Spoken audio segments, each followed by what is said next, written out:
êtes là? J'ai pas bien vu. Salut tout le monde, j'espère que vous allez bien aujourd'hui. Nouvelle vidéo qui va parler de l'embrayage hydraulique. Alors oui, on va parler de l'embrayage hydraulique parce que l'embrayage hydraulique, il y a beaucoup de trucs à dire et surtout à mon sujet. Voilà. Bien sûr, j'étais avant avec un embrayage à câble, bien sûr, comme tout le monde, comme les motos d'origine. Pas tous.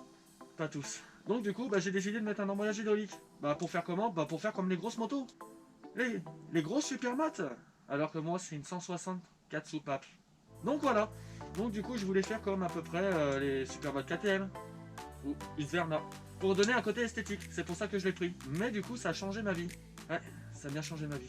Alors ça a changé parce que au niveau route, alors je suis plus en cross, je suis bien sûr en supermote et donc du coup sur la route, j'exploite un peu plus mon moteur à fond ou alors à bas régime. Alors qu'en cross, c'est tout le temps au régime et surtout c'est beaucoup de reprises. On joue beaucoup avec les vitesses 1, 2, 3, 4, 1, 2, 3, 4, 1, 2, 3, 4. Alors que nous sur la route, on joue avec 3, 2, 3, 2, 3, 2, 4. Donc du coup c'est pour ça que j'ai adapté un embrayage hydraulique. Alors vous allez me dire pourquoi.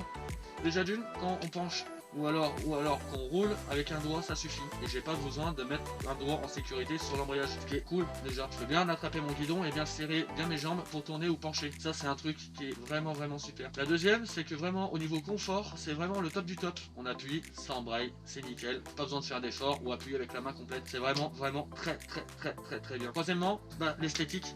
Ça ressemble plus à une grosse moto ou alors une moto d'origine. Alors que pas du tout. Et même voire un peu compliqué. Parce que les gens, en fait, quand ils voient ça pour la première fois, ah mais t'as un embrayage hydraulique? Bah ouais, j'ai un embrayage hydraulique. Et donc du coup, ça finit toujours par embrayage hydraulique? Ouais mec, j'ai un embrayage hydraulique. Oh s'il te plaît, tu peux me le faire essayer? J'ai jamais testé un embrayage hydraulique, surtout un truc chinois. Toi, tester ma moto. Allez, s'il te plaît, tout, comme ça, je pourrais faire des levées, je pourrais la partir en couille et tout. Comme ça, je pourrais faire du drift avec, je pourrais lever, surtout lever. Non. Donc voilà, ça se résume à ça. Et donc du coup, t'es obligé d'expliquer pourquoi t'as mis un embrayage hydraulique. Pour les raisons que je viens de vous citer. Mais ça veut pas dire que si vous avez un embrayage hydraulique, surtout acheté sur AliExpress, ça veut pas dire que c'est pas une tanasse à monter. Même les couches d'un bébé est plus facile à monter. Je vous le garantis. C'est un petit peu plus galère, mais c'est tanasse à monter. Surtout qu'il faut faire des modifications. Vu que c'est un système hydraulique, et faut le purger une fois par an. Et c'est la merde. Mais ça, je vous ferai une autre vidéo comment purger l'embrayage hydraulique. Parce que c'est un petit peu chiant. Donc du coup, j'ai fait mon système. La tirette était beaucoup trop longue, alors du coup, j'étais obligé de couper avec une tenaille. Mais suivant la marque et le modèle que vous prenez en embrayage hydraulique de chez AliExpress, et du coup, vous avez une boule au bout, et qui est soudée. Si vous perdez ce boule-là, vous pouvez plus le mettre dans la tirette de l'embrayage hydraulique. Enfin, l'embrayage. Enfin, vous m'avez compris quoi. Et donc du coup, vous êtes niqué. Donc du coup, c'est pour ça qu'il faut qu'on fasse une adaptation. Moi, j'ai pris un truc vraiment révolutionnaire, et ça marche. Pendant combien de temps, je ne sais pas, mais ça marche. Enfin, ça fonctionne. Enfin, tu m'as compris, quoi. Du coup, quand vous avez coupé votre boule de l'embrayage hydraulique, vous prenez ceci. Oui, ça s'appelle un pop. Vous savez, l'objet que vous mettez sur les plaques d'immatriculation, ou alors pour faire fister. J'ai fisté moi aussi, mon copain. Ouais, j'ai bien fisté, ouais. Oh, non, la vache, comme ça, là.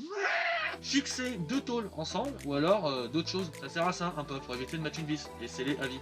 Il faut prendre une perceuse, bref, vous m'avez compris sur ce sujet là. Donc du coup voilà, vous récupérez juste la tête du pop, vous prenez une pince, vous tapez tout, vous tapez, la tige va sortir, vous allez vous retrouver avec ceci. Regarde, avec ceci.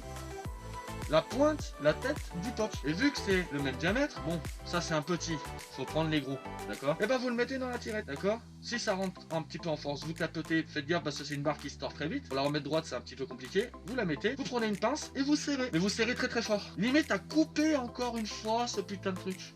Oui. Et faites gaffe parce que la longueur n'est pas limitée non plus.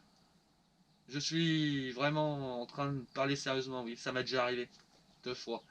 Et donc du coup, une fois que vous avez fait ça, vous avez pris votre bonne longueur et tout, vous mettez, vous fixez sur votre patte où il a lancé un embrayage hydraulique avec vos deux vis, vous réglez, vous mettez votre tendu et c'est bon, vous appuyez et ça fonctionne. Alors vous allez me dire oui, mais pourquoi t'as pas laissé un câble?